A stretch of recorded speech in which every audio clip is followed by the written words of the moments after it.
माँ सरस्वती को प्रणाम करता हूँ और आप सब सरस्वती के साधक हैं, यहाँ उपस्थित हैं। मैं सबका अभिवादन करता हूँ। आदरणीय अम्बरीश अम्बर जी हमारे बीच में उपस्थित हैं, मैं उनको प्रणाम निवेदित करता हूँ।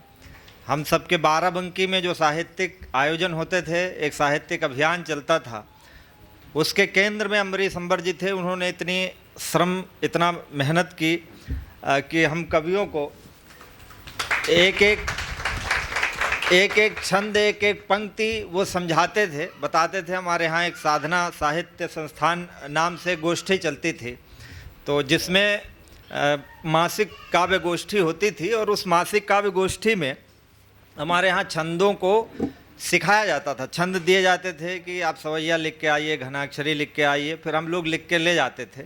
हम थे और संजय जी भी उसमें थे, और ये प्रदीप तो बहुत बाद में आए हैं। तो प्रदीप तो अभी आए, और ये जब से आए तब से गोष्ठी बंद हो गई है। तो हम ये चाहते हैं कि कवि सम्मेलन में जैसे क्या होता है कि कविताएं प्रस्तुत करने से ज़्यादा इस बात पर ध्यान देना चाहिए कि हम सीखें ज़्यादा, और सीखने के लिए इस तरह के आयोजन होते हैं जिसमें आप एक दूसरे को सुनते हैं, सुनाते हैं। पढ़ने लिखने से तो कविता नहीं आती है। बहुत लोग कहते हैं कि हम पढ़ाई कर लें तो कविता, अगर पढ़ने से कविता आती तो बहुत सारे आईएएस अधिकारी हैं जो घूमा करते हैं इस फेर में कि हम कवि हो जाएं। अगर पढ़ने से आती तो उनको, वो बहुत पढ़े लिखे लोग हैं, उनको ज़्यादा आ जाती कविता हम लोगों से। लेकिन पढ़ने से नहीं आती कविता, ऐसे ही संस्कारों से आती है। आप इस प्रकार के माहौल, इस प्रकार के वातावरण में बैठें और ज़्यादातर सुने।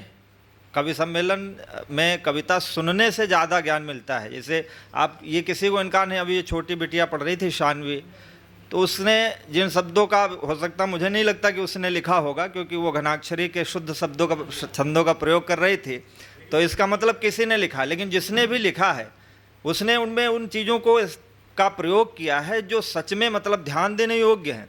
हम बहुत सारी चीज़ें, जैसे कविता के विषय में केवल ये कहा, जैसे मुझे ही ले लीजिए, मैं बहुत छोटे से गांव में था, और कोई मतलब बहुत ज़्यादा मेरा कवि सम्मेलन में आने का मन ही नहीं था, और ना तो मुझे कवि सम्मेलन का पता था कि कवि सम्मेलन नाम की चीज़ कोई दुनिया में होती, ये मुझे नहीं पता थी। मैं पढ़ता था और लिखता था। ये गुरुजी मिल गए, बुला लाए। इन्होंने 14 सितंबर को पहली गोष्ठी की, तो उसमें हम चले गए। तो सबको मैंने देखा कि सब लोग पढ़ रहे थे, तो घनाक्षरी छंद लिख के हम ले गए। तो उसमें आधे आधे घनाक्षरी, दो दो पंक्ति की होती थी।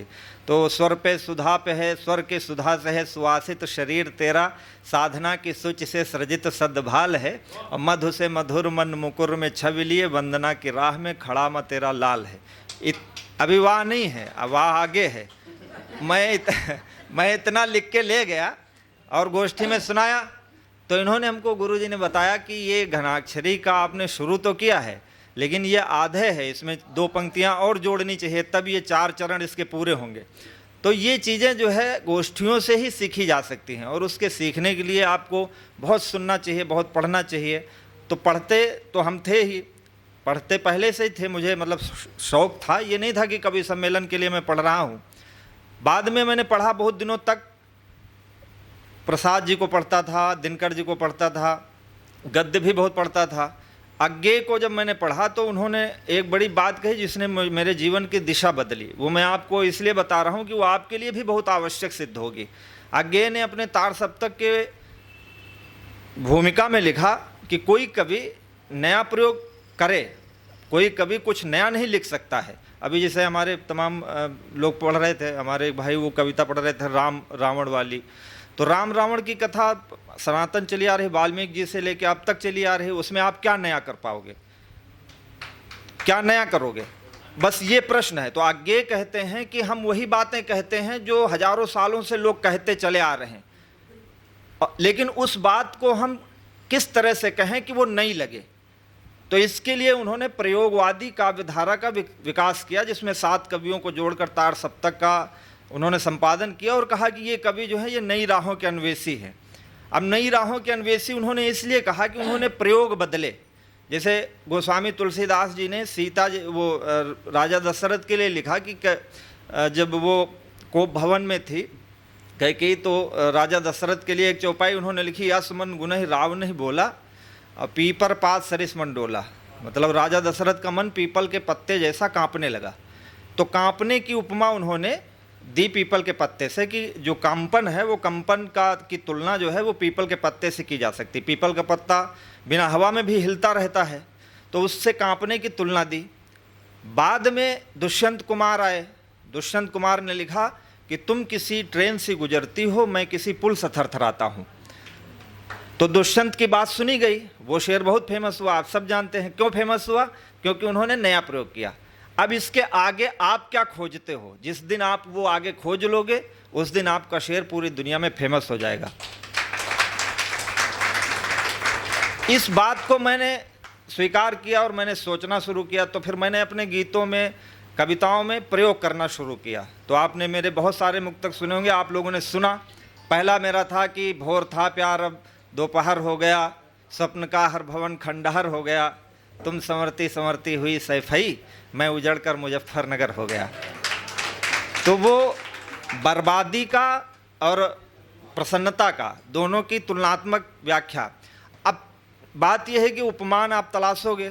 हमारे गुरुजी बैठे हैं, ये वेद प्रकाश सिंह जी, मैं विस्मृत हो रहा था।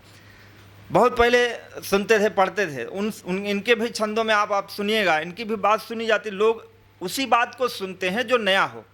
आप कितना भी, आप सारे लोग पैंट शर्ट पहन के आओ, इसी में कोई आदमी अभी शेरवानी पहन के आ जाए, सबकी निगाह उधर चली जाएगी।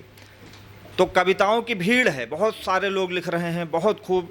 मेरे से पहले कुमार विश्वास जी लिख रहे थे, विष्णु सक्सेना जी थे, राजेंद्र राजन जी थे, सब कितना इतना बढ़िया लिखते थे कि मतलब आप कहीं छू भी नहीं सकते उनको। तो जब आप उस तरह छू नहीं सकते हो तो फिर आप या तो बहुत गंदा लिखो या फिर बहुत अच्छा लिखो, तो लोग तो आपकी तरफ देखेंगे। तो भीड़ से अलग जगह बनाने के लिए ये आपको करना चाहिए। और ये चीज़ें आप तब सीख सकते हो जब आप सामाजिक सरोकारों से जुड़े रहो। अभी मैं पिछले दिनों एक दिन जा रहा था कार से एक बारात में, तो गांव से कई लड़के 4-5 हमारे साथ गए। तो कवि की दृष्टि में जो बता रहा हूँ, एक मुंबई में हुआ था प्रोग्राम जिसका नाम था पोएट्स ऑफ इंडिया।